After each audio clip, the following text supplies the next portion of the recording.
tardes a todos los presentes. Yo soy Gabriela Larrea. Mujeres por Ecuador les da la bienvenida a la conferencia Cumple, Sé Honesto, con nuestra invitada especial, la abogada María Azul Romero Cordero. Este evento será moderado y abierto al debate a través de un espacio para preguntas y respuestas. Nuestra moderadora es María Paulina Romo, socia de Mujeres por Ecuador, presidenta del Grupo Entregas, representantes de FedEx en Ecuador. Bienvenida, María Paulina. Muchísimas gracias, Gaby. Un gusto estar acá y más aún compartir con una buena amiga, aparte de ser una gran profesional. Así que estoy muy contenta de compartir con ustedes este espacio y sobre todo de un tema tan actual y necesario de revisar. Nuestra distinguida panelista es María Azul Romero Cordero. Ella es abogada de los Tribunales de la República del Ecuador y directora general NRIC Abogado. Bienvenida, María Azul. Muy buenas tardes con todos. Es un honor para mí esta invitación. Mujeres por Ecuador es una organización que me representa y a la cual aprecio muchísimo. Es realmente una gran alegría el poder estar aquí. Más aún con María Paulina, insistimos en la gran amistad que nos une y estoy muy contenta de poder aportar una vez más en este tema que más que actual es necesario. Es una situación en la que ya debemos de empezar a poner la camiseta y salir, así como podemos salir a hacer huelgas por la gasolina o por lo que tengamos que hacerlo porque basta de corrupción. Acabemos con este tema que no nos hace felices a nadie y que no permite el desarrollo social de las sociedades, en especial la del Ecuador. Volvemos. Uy, ya se me pasa. Listo, entonces estábamos en la primera lámina, que es bien sencillo, el saber que hay 2.5 millones de euros que se van a los sobornos. Eso está en los bolsillos de las personas que exigen coimas y que exigen sobornos y que exigen pagos adicionales a los que tienen que recibir, únicamente para otorgar contratos, para otorgar prebendas, para generar favores. Una realidad muy dura, y esto es algo que hemos evolucionado y de lo cual estoy muy orgullosa, no porque sea mío, sino porque como país en 3 años hemos logrado un cambio que el día de hoy me hace sentir muy orgullosa por lo siguiente. En el mes de agosto del año 2017, recuerden la circunstancia, estábamos a punto de perder la clasificación al Mundial del año 2018, y teníamos un nuevo gobierno, el del actual presidente Lenín Moreno. Entonces, en este ámbito, en este ambiente, empezaron a saltar ciertos actos de corrupción, un poco la disyuntiva entre Lenin y el anterior presidente, hoy espero convicto, Rafael Correa. Se les hizo la siguiente consulta. ¿Ustedes prefieren que el Ecuador clasifique al Mundial o que se combata la corrupción? 7 de cada 10 ecuatorianos prefirieron que se clasifique al Mundial. Y es una cosa insólita porque yo también soy futbolera, a mí me encanta el fútbol, yo soy back central, juego, lo vivo, soy hincha de la liga. Pero personalmente en los valores que creemos que todos debemos tener, no se nos va a ocurrir siquiera comparar la situación entre que el Ecuador clasifique al Mundial o que combatamos la corrupción que en ese momento estaba recién generándose los primeros pasos de lo que hoy es el caso Sobornos y todos los casos que se han levantado en este tema. Es muy importante saber que en ese momento teníamos otra visión de la realidad y que estábamos acostumbrados al tema común y silvestre de la corrupción. ¿A qué me refiero con esto? A que cuando yo estoy en el colegio, el más canchero, el más divertido, el más popular es el chico, el bulero, el que le pega al chiquito, el que le roba el sándwich, el que copia en los exámenes. Si yo estoy equivocada, luego me disculpen, pero es un poco lo que yo viví en mi época colegial. Eran los más divertidos, los más chistosos, el que le hacía bromas al profe. Y eso está mal, porque el niño estudioso era considerado el aburrido, y ese niño ha evolucionado muchísimo, y lo digo por las familias menores que han venido. Yo he visto una evolución en ese tema, pero sí tenemos todavía, la gente de mi época, tenemos todavía esa conciencia de, mira, corrupción es algo que todos hacen, robó pero hizo obra. O sea, siempre tenemos esta disyuntiva de, no está tan mal, bueno, pásale para que te den el contrato de tanto. Y no está bien, no mi criterio. Y esa es la parte en la que tenemos que desarraigar ese concepto mediocre y antiguo de que la corrupción es parte de nuestra cultura, porque la corrupción no es parte de la cultura del Ecuador, es probablemente uno de los países donde más se la utilice, pero la corrupción es un tema a nivel mundial, por eso la estadística del 2% del Producto Interno Bruto a nivel mundial es esa. Entonces, es bien interesante el saber que no solo somos personas que en el Ecuador tenemos actos de corrupción.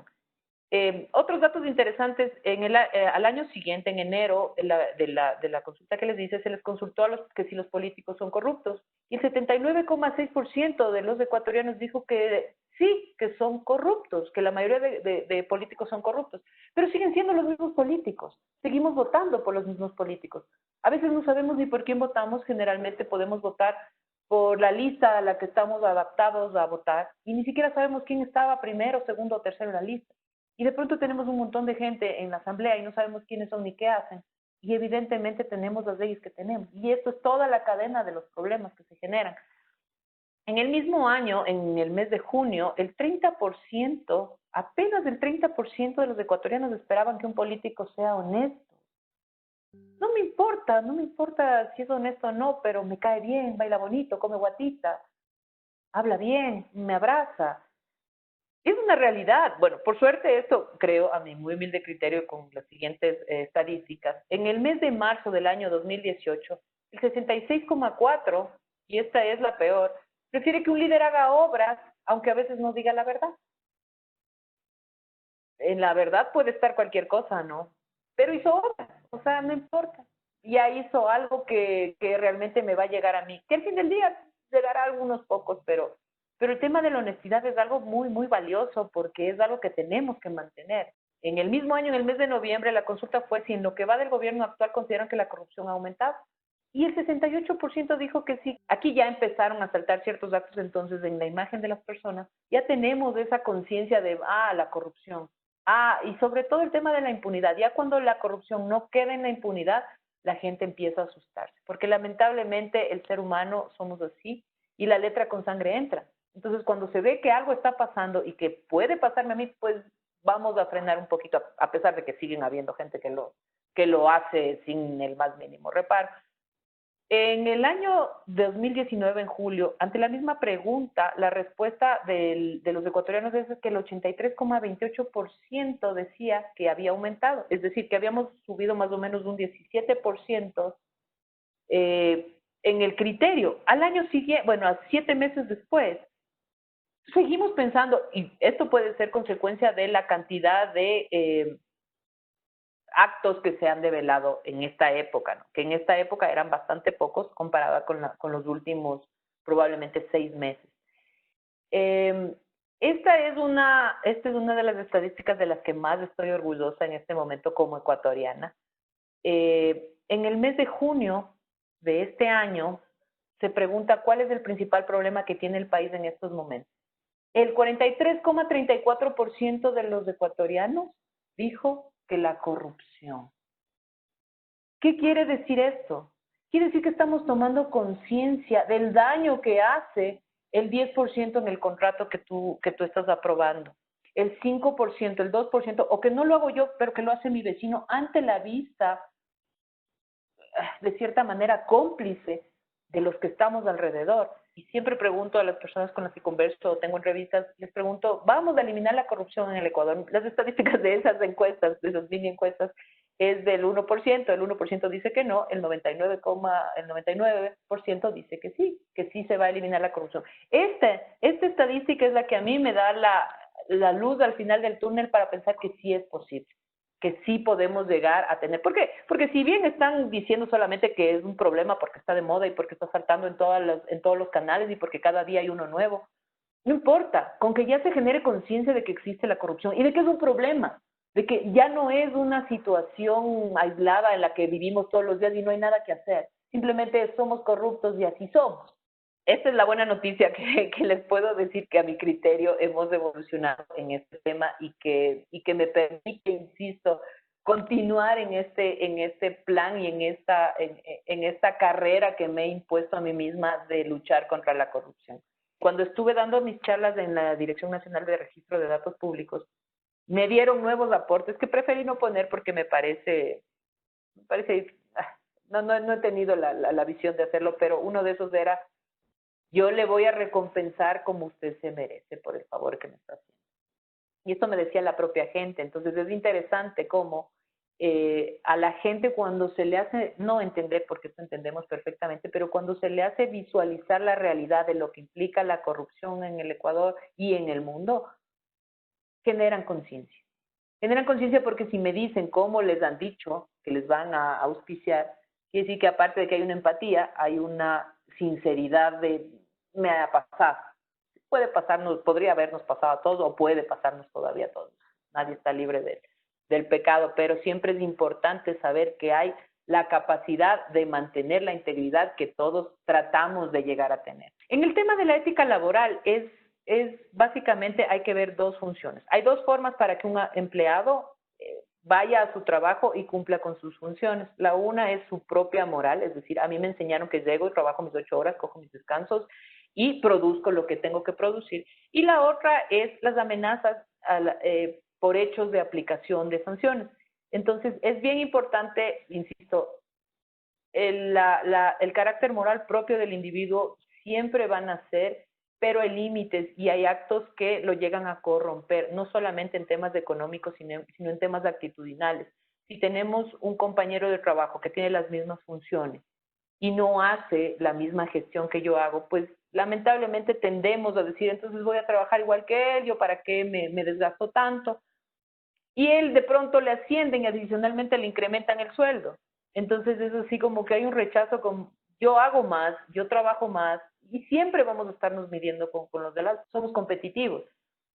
Entonces, cuando hay este tipo de injusticias, ahí es cuando se generan estos conflictos y estas capacidades de corrupción. Es una de las tendencias que yo he identificado. Entonces, ahí es cuando viene la amenaza a la aplicación de las sanciones. ¿Qué es lo que pasa? El funcionario no cumple, el funcionario no hace, tiene que haber algún mecanismo para lograr su cumplimiento. Y ahí tenemos muchos errores como ecuatorianos, y ahora sí hablo del país, como por ejemplo mi criterio, y este es realmente un criterio que yo lo manejo, el tema de la obsolescencia del Código de Trabajo. El Código de Trabajo es completamente paternalista, no tiene el más mínimo sentido hacia la empresa que arriesga tanto, porque yo no es que soy ni de derecha ni de izquierda, o sea, sé de dónde soy, pero no es el punto. Para mi criterio, el tema de pago de utilidades, es decir, yo como empresario arriesgo todo mi capital, lo pongo y de pronto, si tengo pérdidas, las asumo yo y tengo que esperar el próximo año a ver si le equilibro, pero si tengo ganancias las tengo que repartir con los empleados a los que ya per se les estoy generando la fuente de trabajo y les estoy generando un sueldo que se supone es lo racional. Entonces, esta discusión yo sé que van a haber muchas personas que podrán contraponerse a la mía, pero en todo caso yo considero que lo que se debe hacer es regular de mejor manera la parte laboral. Básicamente, el aspecto referente a la amenaza de la aplicación de sanciones es bien importante porque, como les dije, la letra con sangre entra y el empleado cuando se sale de su función tiene que saber que tiene una obligación, y en este caso no solo moral, sino administrativa o legal, para cumplir sus funciones. Es bien fácil ganar la batalla contra la corrupción, pero lo primero que tienen que entender todos, lo que tenemos que entender todos es que hay que iniciar, hay que empezar por algo. No podemos pasarnos, qué sé yo, hablando yo en mi casa, en el almuerzo con mi familia, qué bestia la corrupción, qué barbaridad cómo se han robado la plata, qué terrible cómo le roban a los hospitales.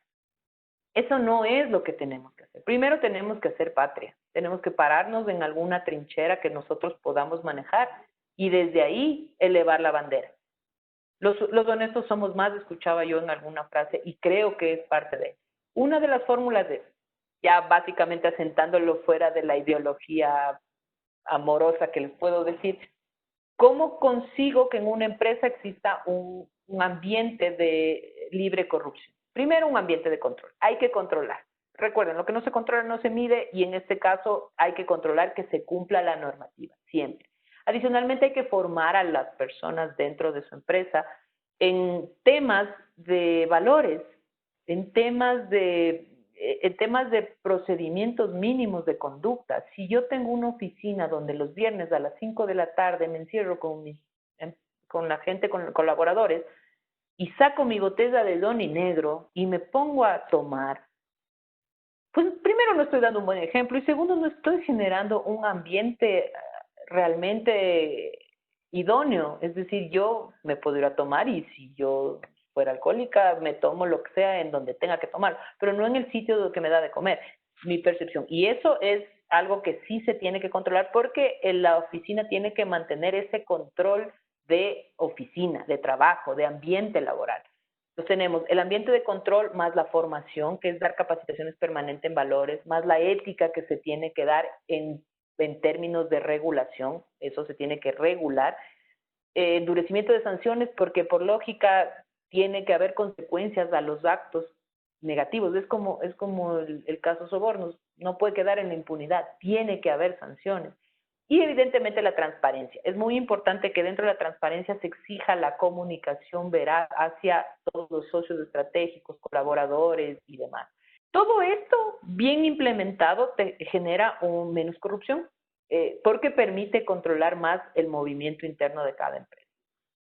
Existen innumerables mecanismos, innumerables, y lo más importante en el mecanismo que uno escoja para luchar contra la corrupción dentro de tu empresa es recordar que el compliance, la implementación de un cumplimiento de la normativa es un traje a la medida.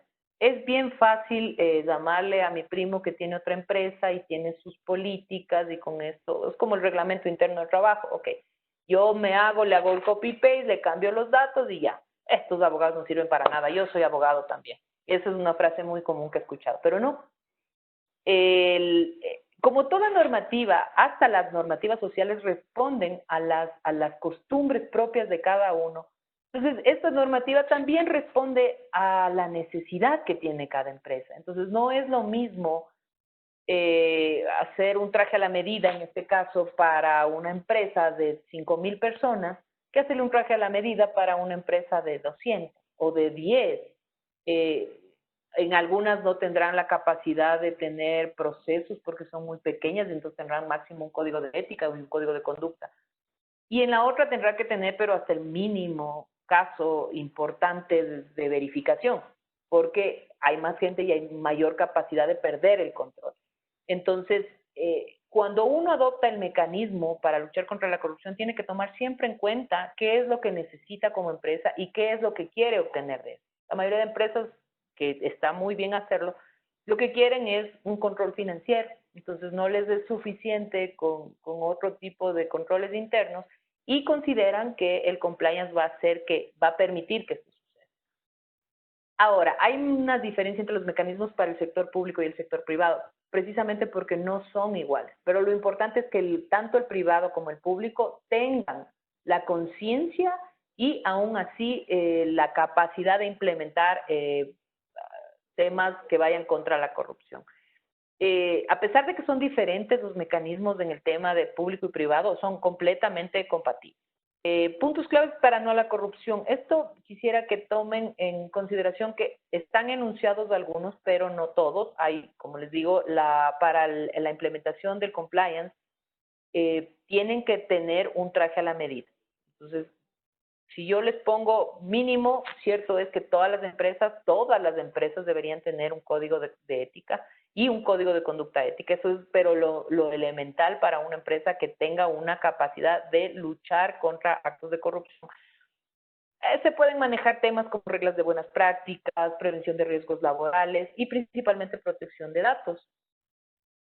Para tener un control eficiente en el tema de los actos en el tema de la implementación del compliance dentro de cada empresa, es importante que sea una función completamente independiente.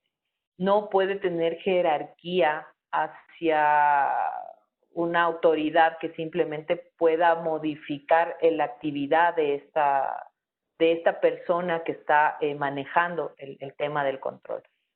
Tiene que haber un mapa de riesgo que especifique cuáles serían los pros y los contras en un momento en hacer algo específico. Los protocolos y procedimientos, bueno, esto es básicamente como que para todos los procesos, y el proceso del cumplimiento de la normativa es claramente muy marcada la tendencia a ser igual, protocolos y procedimientos, tienen el procedimiento para reuniones con funcionarios del sector público.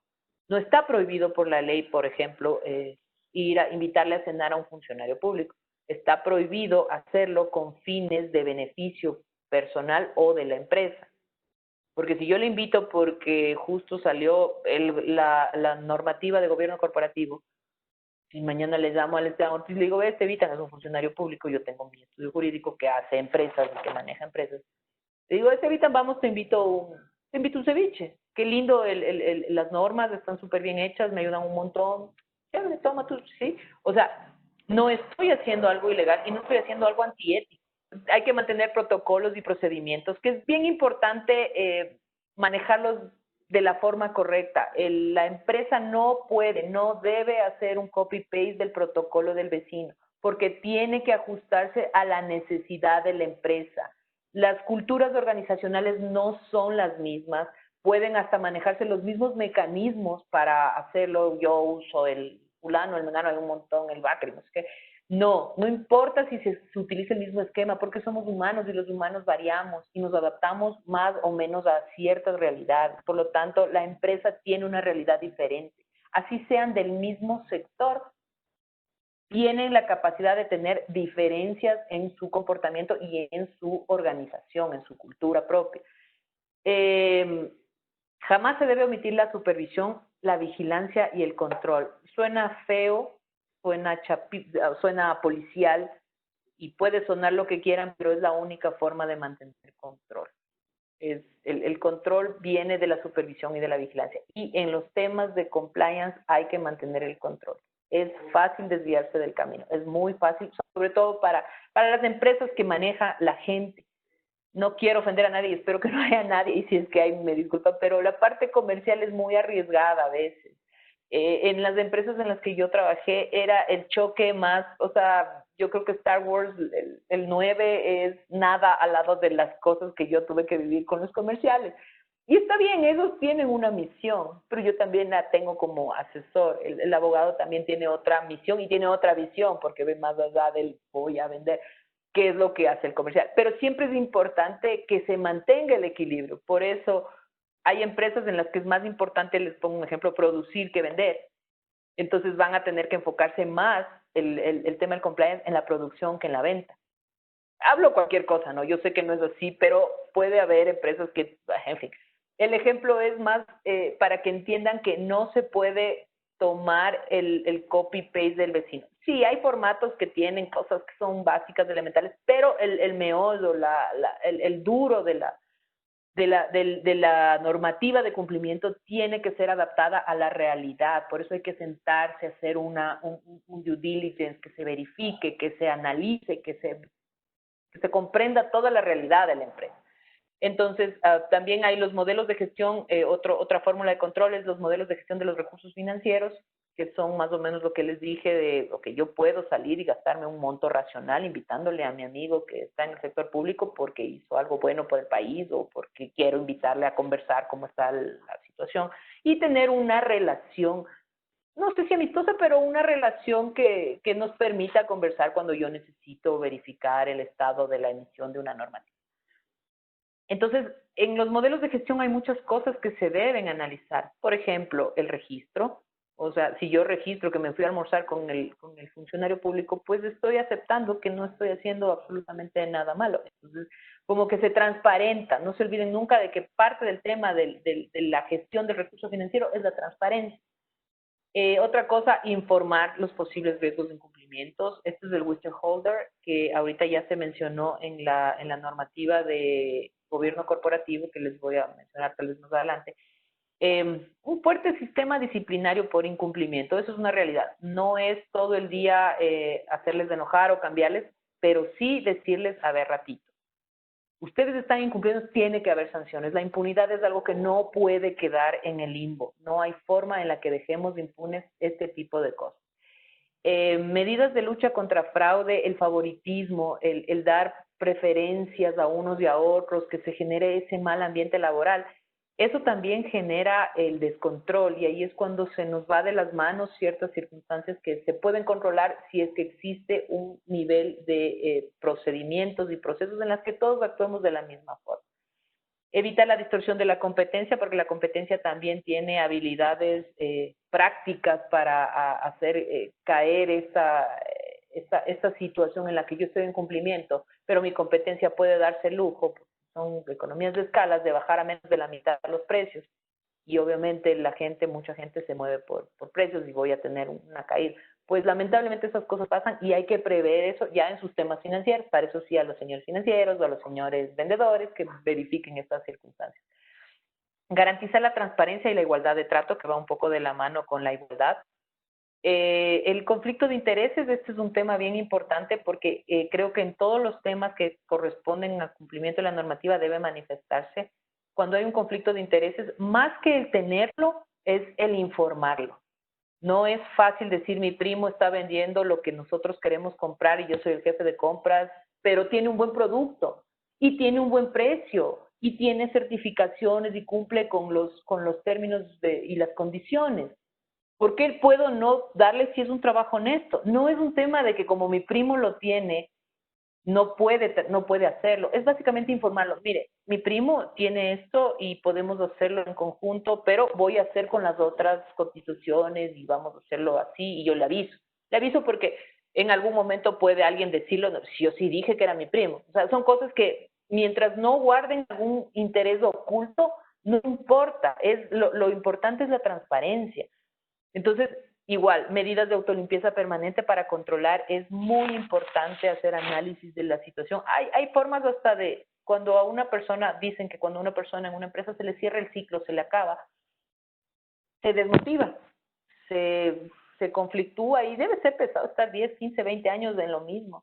Entonces, la autolimpieza también es parte de la empresa y el movimiento, la rotación, la fórmula de tratar de que la innovación en la empresa se genere de una forma eficiente.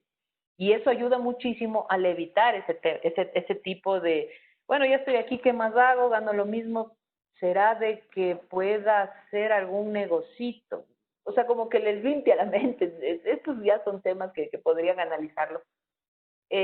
Es importante la ruptura de vínculos con organizaciones que han participado en actos delictivos. Es penoso, pero es una realidad porque adicionalmente genera mala imagen y destroza la reputación de una institución. Y uno de los grandes beneficios de la implementación del compliance en una empresa es conseguir posicionar, porque claro, una empresa que pone compliance no lo hace porque sí, no estamos hablando de compliance paper, estamos hablando de una empresa que cree, que vive, que quiere vivir el cumplimiento. Entonces, una de las cosas, uno de los valores agregados que va a tener económicamente hablando, porque no nos olvidemos que las empresas buscamos el lucro, no somos entidades sin fines de lucro. Entonces, uno de los valores va a ser, o sea, establecer esta reputación honesta, porque si la tenemos, ¿por qué no decirla? Es parte de lo que tiene que hacer una empresa y ahora es parte de lo que no obligatoriamente, pero sí discrecionalmente está estableciendo la Superintendencia de Compañías. Es importante también, como les había comentado, que va con la autolimpieza, la reorganización de personal y mantener sistemas de información y control, que va parte con el control, ¿no es cierto? Y un poco de la estructura de la auditoría interna. Normas internas de responsabilidad e indemnización. Es muy importante saber que en el Ecuador, cuando yo le despido a mi empleado, yo le tengo que pagar la indemnización por despido intempestivo, pero no conozco un solo empleador que haya cobrado en algún momento la indemnización por abandono intempestivo. Entonces, es bien importante que hayan consecuencias de los actos negativos. Por eso tiene que haber normas internas cuando las personas incumplan sus obligaciones e incumplan todo lo que tiene que ver con la normativa de cumplimiento valga la redundancia, de la normativa. Hay experiencias autonómicas que permiten visualizar las realidades de cada empresa y los órganos de contratación también es importante que obligan a los licitadores, en este caso, a incluir ciertos compromisos. Yo las empresas grandes que conozco, la gran mayoría, hacen los procesos internos con licitación y lo hacen con un proceso muy parecido al de las grandes empresas del Estado, ¿no es cierto? Al CERCOP, al CERCOP, con un proceso que se autoimponen. Eso es una cosa que cuando yo entré en esta empresa en el año 2005, caramba, cómo pasa el tiempo, yo me asombré y dije, por Dios, esto es una transnacional, ¿por qué tienen que hacer licitación? Pero claro, con el tiempo uno va evolucionando y analiza y dice, obvio, para que no se contamine tampoco aquí adentro, porque este tema de la corrupción es ok, súbeme 10 centavitos al lápiz, solo son 10 centavitos, sí, pero los 10 centavitos son $1,000 al mes, son $12,000 al año, y así vamos incrementando, y el tema de los sobreprecios, todos ya sabemos las nefastas consecuencias que tenemos. Creo que me quedan 5 minutos, así que voy a moverlo. El derecho comparado. Existen, para implementar en las empresas el tema del cumplimiento de la normativa, existen muchos mecanismos que permiten minimizar el riesgo en el tema de los actos de corrupción, temas de soborno y demás. Existe la línea de denuncia que puede ser por correo, por chat, por teléfono, puede ser hasta carta escrita, depende de la realidad de la empresa, y por eso va de nuevo el traje a la medida de las necesidades de la empresa. También la conservación de documentos es muy importante para la investigación de denuncias, porque una vez recibida la denuncia hay que hacer una investigación y tiene que ser una investigación idónea. Yo en estos casos generalmente sugiero, habemos empresas que lo hacen en tema externo. ¿Por qué? Porque cuando la persona que está a cargo del esquema lo revisa, siempre va a tener una jerarquía con el líder. Es innegable, o sea, por más que el líder sea el gerente general, siempre va a ser el líder y ninguno está exento de cometer algún acto de corrupción. Y personalmente mi criterio creo que mientras más arriba estás, es más alto el monto de lo que podrías recibir. Entonces creo que es de los que más hay que cuidarse. Por eso es bien importante, a mi criterio, en el tema de las denuncias, las investigaciones, y si es posible el Anti-Corruption Officer, o sea, el oficial de cumplimiento, que sean externos, porque externamente no le deben nada a nadie. Si el contrato me corta, bueno, tengo otros clientes y no voy a vender mi integridad por este tema. Si es una empresa íntegra, pues evidentemente nunca va a tener estos problemas, ¿no? También la adopción de medidas adecuadas para el tema de la investigación, revisión periódica de la eficacia y, claro, la declaración y ejecución de una política que no representa represalias para los informantes. Es bien importante esto porque sin el informante no tenemos nada. Es algo así como, ¿para qué voy a informar si es mi jefe? No me van a creer. Y esas cosas pasan, o sea, si no pasaran no tuviéramos que tener la normativa de cumplimiento interno. Prevención, control y sanción, bueno, hay programas en el ámbito internacional que permiten y que como les digo, el compliance está mucho más evolucionado en países como Estados Unidos, que es el creador, y obviamente España ahorita tiene ya hasta temas penales, que esa es otra ciencia que no creo que esté ahorita en debate, pero es importante saber que hay el auspicio de muchísimos organismos internacionales que avalan este tema de lucha contra la corrupción y de implementar normativa interna para que se prevea, porque nos vale prevenir que lamentar. Hay otras entidades en el Ecuador, ya no tenemos la Secretaría Anticorrupción, no sé si hacía mucho, pero por lo menos algún día podía llegar a alguna persona que pudiera hacer algún bien, pero ya no existe.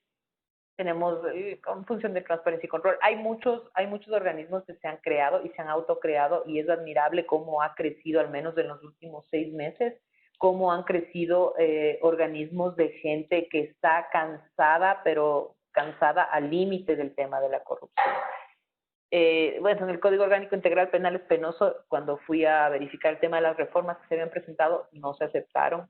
Asumo que no escucharon las charlas de nadie más. Hay algunos casos que se han suscitado a nivel mundial que son realmente importantes, que muchos de estos los vamos a recordar. Por ejemplo, tenemos el Pifagate, cuando cayó el señor Chilboga, Odebrecht, que ha sido lo más sonado, y creo, con temor a equivocarme, que en este país no ha caído nadie todavía por este caso. A pesar de la magnitud, a pesar de las pruebas, a pesar de la realidad, y esto sí es una denuncia que levanto la bandera y por suerte no soy nadie, entonces no creo que vaya a tener consecuencias negativas. Watergate es uno de los primeros casos de corrupción que se estableció en Estados Unidos. Enron es otro caso de sobrevaloración de la empresa.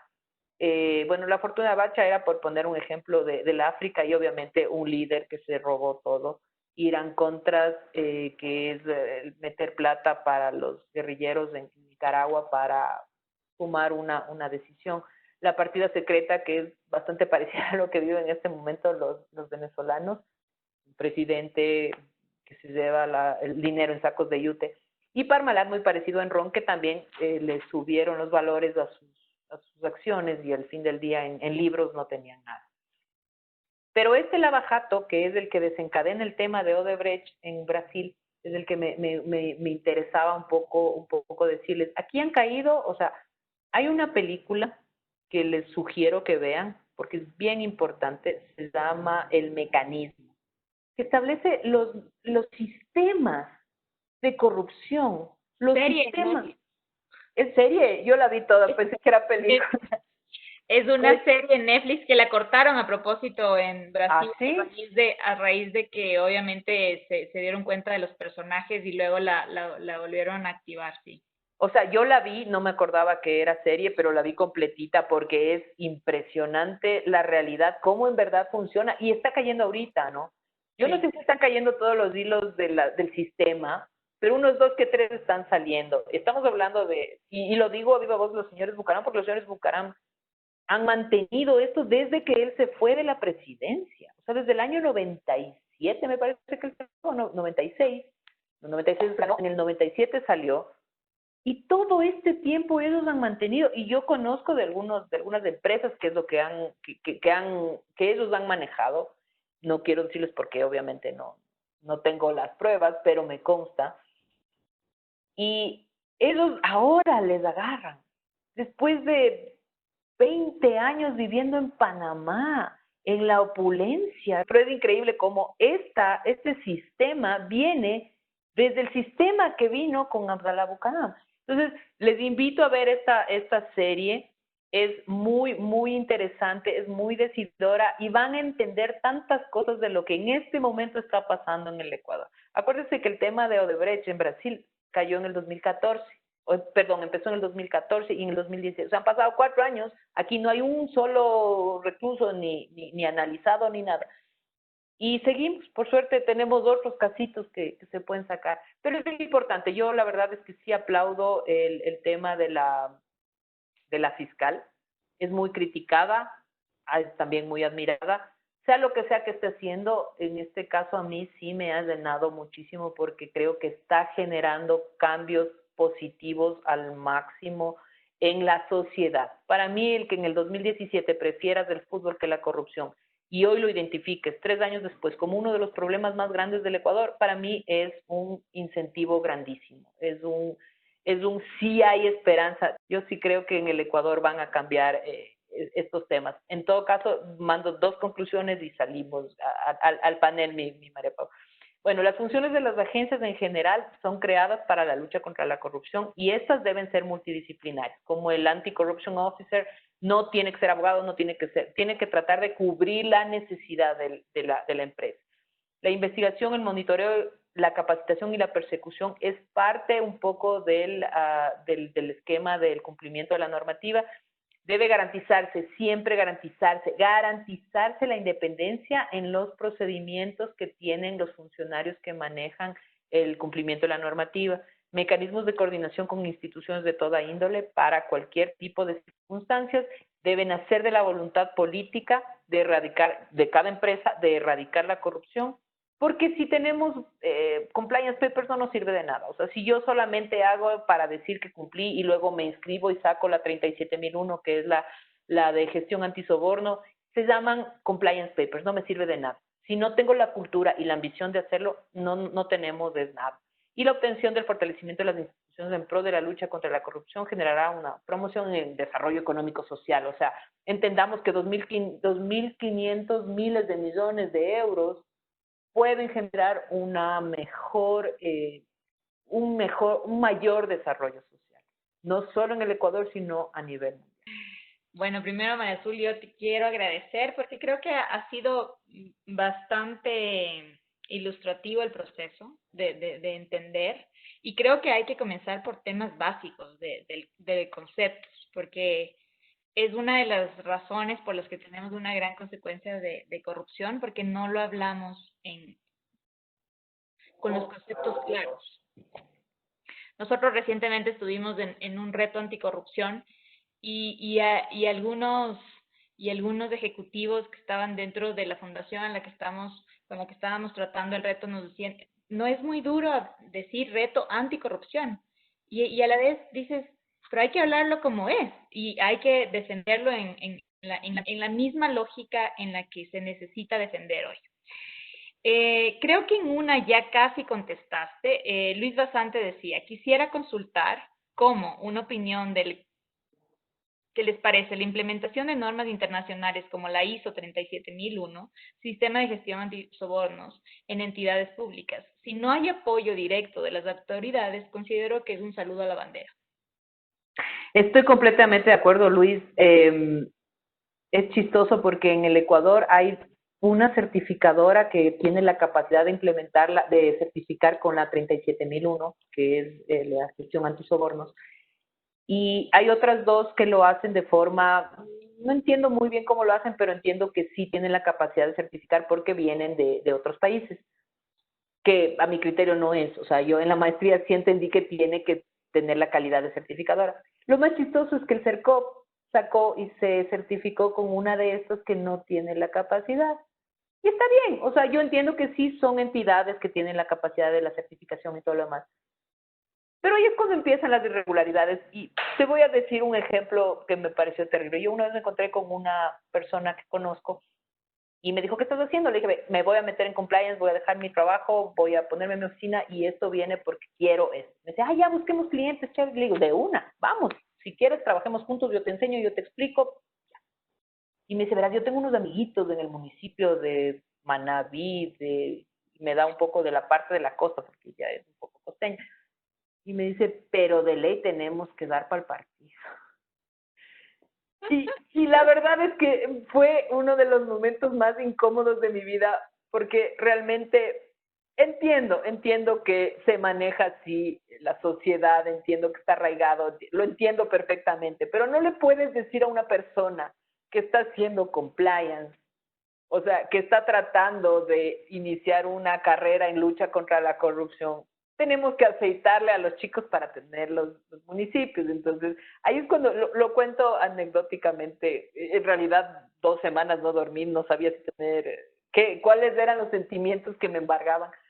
Pero es importante saber que cuando empezó eso de la anticorrupción fue más o menos, insisto, para mí en el año 2017 fueron los primeros Pirineos, ya la gente empezó a racionalizar que hay corrupción, que sí hay forma de eliminarla, muy, muy poco, pero empezó. El año pasado, en el año 2018, aproximadamente a estas alturas, María Paula Romo firmó un convenio con los GATS, con los gobiernos autónomos descentralizados, para establecer actos en contra de la corrupción y todo lo demás. Ahí empezó el boom. O sea, se puso de moda. O sea, sí, todos somos honestos somos más. Sí, no le estoy quitando el mérito a los que sí lo han hecho correctamente, que hay muchísima gente que ha venido trabajando, conozco muchas fundaciones que no salieron en el boom, que lo venían haciendo desde antes. Yo empecé, a Dios gracias, yo empecé esto un par de meses antes, bueno, un año antes.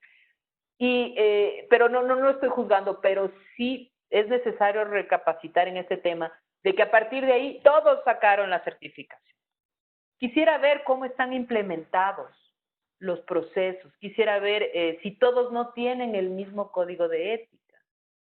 Que para todo esto, en mi paso por el sector público que duró 2 añitos, yo vi todos los procesos en referencia a código de ética, porque tienen código de ética, pero nadie lo ha leído.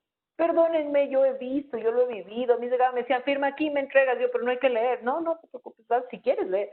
Y no es de eso, es del espíritu. Tienes que tener la convicción. Y no tiene nada que ver con las autoridades, porque yo igual me leí el código de ética. Tiene que ver con nosotros, nos guste o no, sí. Tenemos que cambiar, tenemos que conseguir autoridades a las que les importe, es real. Pero no por eso yo dejo de leer mi código de ética. este código sí, chuta, pero, o sea, es súper genérico, me dice, pero por lo menos hay un código de ética, si mañana un compañero se porta mal, lo puedo denunciar, lo puedo decir a mi jefe de paz, es buscarse problemas. Yo sé que al chismoso nunca le va bien, eso es una realidad, pero debería irle bien porque no está bien, cuando uno no hace las cosas correctas, no tiene por qué no ser castigado. La impunidad es lo que permite que en este país se paguen 8 millones de dólares para un hospital y ni siquiera le hayan puesto las columnas. Y encima bravos, y encima en juicio, y ganan los procesos, señores jueces, por Dios. O sea, ustedes son parte de la realidad de lo que necesitamos. O sea, somos todos, en realidad somos todos, pero todos tenemos que hacer parte del cambio. Si no nos ponemos la camiseta, si no sacamos adelante estas circunstancias, no vamos a ningún lado. Sí, y yo en esa misma línea, sobre todo porque hoy hay algunos temas que son demasiado evidentes en el país y que atacan a empresas públicas y privadas. Te voy a topar el caso de los carnets falsos de discapacidad. ¿Qué hace una compañía que descubre este proceso?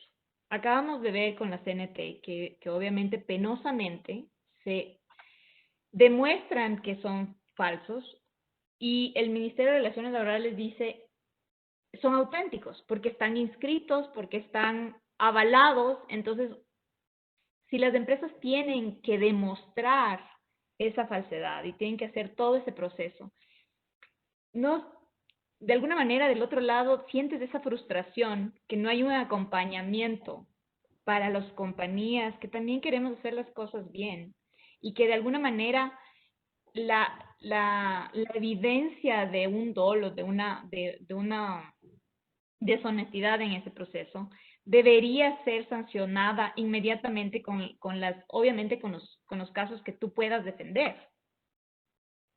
Sí, o sea, es importante saber cómo generamos una realidad que nos permita estar bien a todos, cómo todos nos sentimos iguales. ¿Qué pasa con el caso de los carnets? Sí, no sé qué pasaría, pero a mí me dieron. Entonces yo tengo un checklist donde me dice, el carnet tiene que venir con foto de fondo blanco, porque para eso sí molestan, ¿no? Entonces como dice luego la Contraloría me mata. Entonces tiene que tener un fondo blanco, tiene que ser la foto de 4x4, el carnet debe medir tanto, tiene que estar la certificación, sí.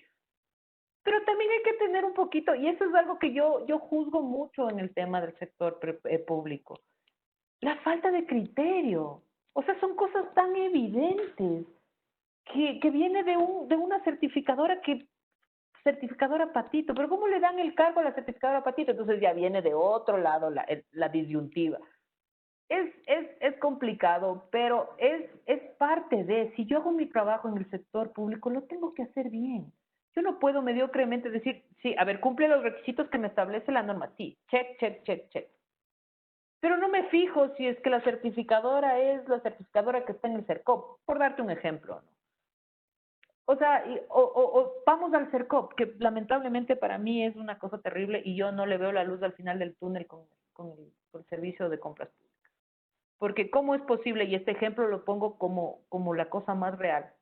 ¿Cómo es posible? Yo creo que todos conocemos lo que es el Supermaxi, todos conocemos lo que es el Aquí, ok, todos conocemos lo que es el TIA y sabemos el estrato, el valor económico que cada uno tiene en diferencia de precios. Yo sé que puedo encontrar una pelota en 50 centavos en el TIA, la misma que me puede costar, o diferente, pero no voy a encontrar una de 50 centavos, porque hay más accesibilidad en temas económicos, porque hay variación de productos y porque su target, su mercado va hacia esos espacios. Entonces, ¿cómo se me puede ocurrir que para comprar unas canastas de víveres para el tema de la pandemia, yo le voy a comprar al señor de la esquina? ¿Cómo no puedo invitarle al tía? O sea, eso es un tema de raciocinio. Y entiendo que el señor de la esquina también puede participar, pero lógico, señor de la esquina, por favor, mándenme su cotización. Pero me manda el señor de la esquina, el primo y el vecino de él. Entonces no hay forma de que él no gane. Pero tenemos el tía. por Dios, hasta el Supermaxi era más barato de la lista de lo que compraron al vecino de la esquina. Por Entonces, supuesto. ahí es cuando yo me pongo a pensar, ¿tenemos que tener 2 gramos de raciocinio o somos muy, muy subnormales los que estamos del otro lado viendo cómo pasan estas cosas y no decimos nada? Sí. Porque todos sabemos cómo se mueven, ¿no? Por supuesto. Y estos son temas ya en el sector público. Hay una pregunta de Lourdes Játiva que comenta. Normal, el buen gobierno corporativo también necesita una normativa de lobbying, esto es transparencia, un trabajo importante, sobre todo en las contrataciones públicas. Hay un proyecto de ley de lobbying que está, no sé si esté por salir con Gabriela Larreta, que la impulsadora, hablé hace unos 3 meses, me dijo que ya estaba para la revisión y que probablemente sí salga. A mí el lobbying no me disgusta. Me parece que, como les comento, siempre que esté debidamente registrado, tanto el halago, la salida, lo que sea, registrado financieramente y la motivación. Mientras no haya un beneficio que yo quiera obtener, un beneficio que no sea de orden legal o de orden justo, el lobbying me parece una cosa muy racional. Porque sí, si yo les enseñara aquí mis carpetas, tengo una fila de carpetas así. Probablemente el lobbying sea que uno de mis clientes me diga, vea, doctorcita, ¿qué pasó? Ay, sí, vea, ahorita le saco, ve, Pedrito, ayúdame en el apoyo. Eso es lobbying para mí. Lobbying es de, tiene lo mío, no sea malito, necesito sacar esto. Tal vez podemos revisar esta parte y hacerle entender alguna parte que no está correcta antes de que saque la resolución. Eso es lobbying y está bien. No Pero yo creo que hay una influenciar. línea muy delgada en una falta de conceptos tan críticos en el Ecuador. Si hoy Sí, día, ese es el punto. o sea, ese es el punto, porque no estamos todavía a ese nivel en Sí. términos de asentamiento de las bases. Y en función de eso sí te quiero preguntar, tú haces esta pregunta siempre en tus entrevistas y yo quiero preguntarte, ¿qué opinas de la justicia en el Ecuador? Porque creo que uno es el que arraigamos del lado de cada uno de los ciudadanos, ¿no es cierto? Y otro es cómo nos sentimos los ciudadanos frente a los acontecimientos que pasan y los temas evidentes que se dan y se suscitan y del otro lado no se generan consecuencias. ¿Qué opino de la corrupción? Sabes que siempre la pregunto y nunca me había sentado a pensar y la verdad, perdón, ¿qué opino de la justicia? No creo en la justicia en el Ecuador y me duele muchísimo decirlo. Soy abogada y he visto unas cosas que realmente son nefastas y la justicia se desgenera precisamente, no solo porque no le da a cada cual lo suyo en el Ecuador, de lo que yo he visto. Yo no creo en la justicia y es penoso decirlo. Tal vez algún día cambie el concepto, pero yo tengo clientes pro bono y es insospechable la generación de maltrato por temas de tiempos, por temas de respuestas, por temas de prolijidad. Es terrible y lo he vivido los últimos 2 años, porque claro, es bonito vivir en la burbuja de la transnacional, donde tienes todas las comodidades, donde llamas al abogado externo y él te hace las gestiones. Y vivir la realidad del abogado de yo tengo una cliente que le deben $5,000 porque en 4 años nunca le pagaron ni siquiera el seguro y en la corte ni siquiera me califican la demanda. 3 veces ingresada, tres veces. Y seguramente habrá una cuarta y una quinta. Entonces ahí es cuando te toca ir a hacer el lobbying con el director provincial y decirle, vea, no sea malito. Ese lobbying es del que yo me refiero. Lamentablemente yo no creo, y bueno, solamente te completo el tema del lobbying, sí, o sea, es la delgada línea, y si es que tuviéramos una madurez en temas de honestidad en este país, sería mucho más fácil creer que el lobbying va a funcionar, y estoy completamente de acuerdo en eso. Entonces, en la justicia no, lamentablemente he llegado a un punto en el que en temas familiares, en temas laborales, y no es porque el abogado sea malo, sino porque el abogado que quisiera pensar yo es honesto y no está diciéndole al juez, vea, señor juez, se le ha de reconocer, o como al Por policía supuesto. cuando te detiene, arreglemos. No le está induciendo, por supuesto. Sí, Y, es ya, lo que... ya- y ahora para terminar con un poco más de optimismo, que creo que ya estamos cerrando, ¿no, Gaby? Por temas de tiempo. ¿Cómo le ves el sentar bases, porque claro, uno habla de la consecuencia, ¿no es cierto? Ya la corrupción es la consecuencia de la falta de principios, de la falta de valores. ¿Cuál para ti significan esos ejes o esas bases que hay que sentar en el Ecuador? Y hablo desde temas muy básicos, ¿no? Yo soy mamá de un hijo de 7 años, como bien sabes.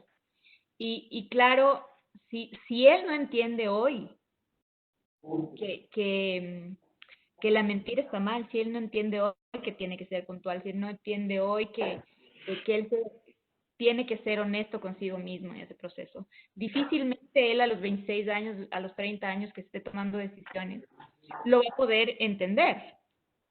¿Sí? Entonces, sí quisiera preguntarte como para cerrar esta charla, que además ha sido, como te digo, muy ilustrativa. ¿Cuáles son para ti esos ejes transformadores y de bases sólidas que nos ayuden a reconstruir y construir una sociedad más justa en el Ecuador? Sin duda alguna la educación. Creo que es la base para cualquier cambio social en el país. La educación es lo más importante y la educación en valores es el plus que nos va a permitir desarrollarnos como tal. Dejar de ser el tercermundista, dejar de ser el país más corrupto o uno de los primeros 10, dejar de ser el país que se lo ve de lado, no por chiquito, no porque no tiene una fauna y una flora impresionante, sino porque está lleno de gente que no tiene el valor de sacarlo adelante como se merece. Entonces, educando a los menores, sí, yo entiendo perfectamente los que tienen hijos, educarlos es lo más importante, pero también hay que educar a los viejos como nosotros. Yo sí creo que sentarme con una persona y decirle, eso que tú estás haciendo está mal, probablemente me odie en ese momento, pero en algún momento le va a timbrar en el oído. En algún momento va a analizar y va a saber que lo que está haciendo no estuvo bien. Es muy decidor eso, porque yo, insisto, yo di charlas en el sector público y es otra cosa, ¿no? Otra anécdota rápida que les cuento. Llego, las caras largas, otra vez me metieron en estas capacitaciones. Y no digo que yo sea una gran charlista, es básicamente lo que se dice. Porque a todos nos llega el saber que la corrupción tiene que terminar y que todos somos parte del cambio. Entonces, como entran a como salen, es maravilloso, es muy incentivador y eso tal vez algún día me cambie el concepto de la justicia, pero no me va a cambiar el concepto de que sí vamos a eliminar la corrupción en el Ecuador. Buenísimo, sí. Hay una pregunta que dice Gabriela Mejía, ¿qué es para ti la persecución? La persecución, ay sí, ese término no me lo había leído. Para mí la persecución es seguir a alguien sin un motivo justificado. Justo, seguramente. Justificado. Justificado, sí. Es mi percepción, sí. No sé si para cerrar, como te digo, siempre hay que dar un mensaje de esperanza. Yo creo que frente a los últimos hechos y acontecimientos, creo que tenemos un poco, ¿no? Nos queda un poco de esperanza y una luz al final del túnel. ¿Qué dices tú? Yo estoy completamente convencida que nos vamos a demorar, pero yo sé que la corrupción, no sé si al 100%, pero la que tenemos en este momento se va a terminar. Vamos a acabar con la corrupción en el Ecuador. Así Y lo es. vamos a hacer todos, ¿no? Sí, muchísimas gracias, María Azul. Y a los que necesiten y busquen en sus empresas también generar y construir todas estas políticas, es súper importante que se dejen guiar, sobre todo por profesionales que estén fuera de la organización. Eso nos ha pasado a nosotros y sí recomiendo muchísimo, porque definitivamente internamente seguimos teniendo sesgos. Es mi recomendación y seguramente ahí tú tienes tu mail y tu información si es que necesitan algo de asesoría, María Azul. No sé si es que Sí, le quieres dar. obviamente la bandera de la anticorrupción es lo mío, pero uno vive de su trabajo. Entonces, para temas de implementación en empresas, nosotros damos toda la asesoría interna y externa. Interna por el tema de due diligence, las verificaciones, todo lo que es sistemas de gestión interna y todo lo demás, procesos y todo lo demás. Y la externa también tenemos el servicio para el Anti-Corruption Officer, las líneas de denuncia, las investigaciones, puesto que esto se sabe ya a nivel mundial que es una deslimitación para la gestión de la persona que está a cargo. Buenísimo. Okay. Listo, muchísimas gracias a María Azul y María Paulina Roma. Muchas gracias también a todos nuestros docentes. Agradecemos también al grupo DOS, una compañía ecuatoriana con más de 30 años de experiencia en la transformación digital de pequeñas, medianas y grandes empresas, a través de soluciones de innovación tecnológica, conectando personas para cumplir sus sueños. Les extendemos nuestra invitación a nuestros próximos eventos y también a la webinar de AmCham, cómo podemos optimizar las inversiones en TIC. Jarrín, presidenta de Day2 Group. Este evento es el martes 15 de septiembre de 2020 a las 4 de la tarde. Pueden ingresar a la página de AmCham, ahí encontrarán más información. Les invitamos también a estar atentos a nuestras redes sociales, en donde encontrarán nuestros próximos eventos del programa de formación continua, y a nuestra página de YouTube Mujeres por Ecuador, en donde subiremos esta conferencia. Esperamos contar con todos ustedes y hasta pronto. Muchísimas gracias, Gaby. María Azul, un gustazo. Gracias, María Paulina, mi Gaby, y a todos los participantes. Gracias por estar aquí y ser parte del cambio.